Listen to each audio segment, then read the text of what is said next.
अभिक्रिया क्या होता है? इस अभिक्रिया में उपचयन और अपचयन दोनों एक साथ होता है।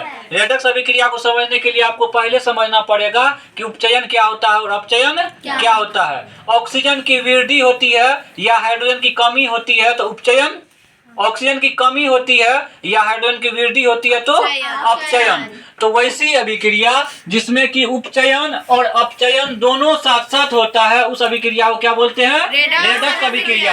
ऐसा अभिक्रिया जिसमें उपचयन भी हो रहा है और अपचयन भी हो रहा है। इसका एक उदाहरण देखिए, आपको समझ में आ जाएगा। Zn प्लस CuSO4 जिंक हो गया, यहाँ पे कॉपर सल्फेट हो गया।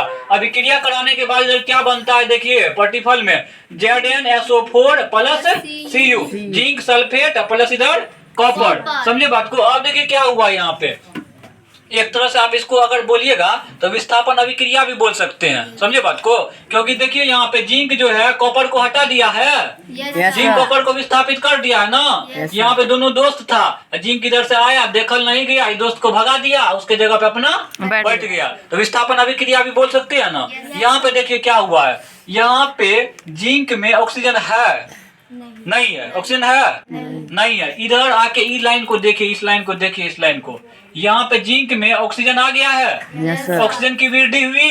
तो यहाँ पे कौन सा अभिक्रिया हुआ? उपचयन अभिक्रिया हुआ। जिंक में ऑक्सीजन का वृद्धि हुआ तो उपचयन अभिक्रिया हुआ। अब देखिए CuSO4 में वो पहले से था ना ऑक्सीजन, यहाँ पे आके देखिए, यहाँ पे आके देखिए Cu में वो है वो ऑक्सीजन की कमी हुई यहाँ पे। तो क्या हुआ? अपचयन हुआ। तो उपचयन और अपचयन दोनों एक साथ एक ही अभिक्रिया में हो गया। इस अभिक्रिया को क्या बोलेंगे? रेडक्स अभिक्रिया। यहाँ पे देखिए जिंक में उधर जाके देखिए ऑक्सीजन की वृद्धि हो रही है कि नहीं हो रही है? जिंक में ऑक्सीजन नहीं है, यहाँ ऑक्सीजन आ गया ना, तो ऑक्सीजन की वृद्धि हुई। तो यहाँ पे हो गया उपचयन अभिक्रिया। यहाँ कॉपर में ऑक्सीजन पहले से मौजूद था लेकिन यहाँ पे ऑक्सीजन नहीं है, ऑक्सीजन की कमी हो गई। तो यहाँ पे क्या हो गया? अपचयन अभिक्रिया। समझे? तो यहाँ पे जिंक में ऑक्सीजन का वृद्धि हुआ तो उपचयन, और कॉपर में ऑक्सीजन की कमी हुआ तो अपचयन। तो एक ही अभिक्रिया में उपचयन भी हो गया और अपचयन भी हो गया। इसी अभिक्रिया को क्या बोलेंगे?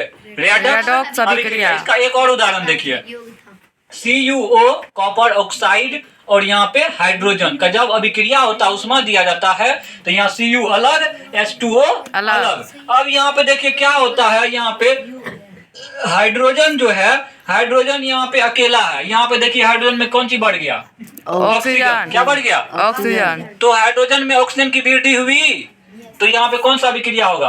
उपचयन अभिक्रिया। यहाँ पे देखो कॉपर में ऑक्सीजन है ना, यहाँ पे आने के बाद कॉपर में ऑक्सीजन है तो ऑक्सीजन का कमी हुआ, तो ऑक्सीजन का कमी हुआ तो कौन सा अभिक्रिया? अपचयन अभिक्रिया हुआ ना। यहाँ पे क्या हुआ?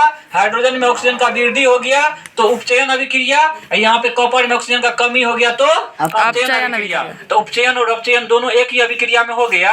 इस अभिक्रिया को क्या बोलेंगे? रेडक्स अभिक्रिया। तो वैसी अभिक्रिया जिसमें उपचयन और अपचयन दोनों एक साथ होता है उस अभिक्रिया को क्या बोलते हैं? रेडक्स अभिक्रिया। रेडक्स अभिक्रिया। आप इसमें देख सकते हैं यहाँ पे ऑक्सीजन की वृद्धि हो रही है। जिंक में उधर ऑक्सीजन नहीं है लेकिन इधर आके जिंक में ऑक्सीजन आ गया है। यहाँ पे कॉपर में देखिए ऑक्सीजन है लेकिन यहाँ आने के बाद कॉपर में ऑक्सीजन नहीं है। जिंक में देखिए यहाँ पे ऑक्सीजन नहीं है, यहाँ आने के बाद जिंक में ऑक्सीजन आ गया है। तो यहाँ पे ऑक्सीजन की वृद्धि हो रही है और यहाँ पे ऑक्सीजन की कमी हो रही है। ऑक्सीजन की वृद्धि हो रही है तो उपचयन अभिक्रिया, ऑक्सीजन की कमी हो रही है तो अपचयन अभिक्रिया। तो उपचयन भी हो रहा है और अपचयन भी हो रहा है, दोनों साथ साथ हो रहा है। इस अभिक्रिया को हम लोग बोलेंगे रेडक्स अभिक्रिया।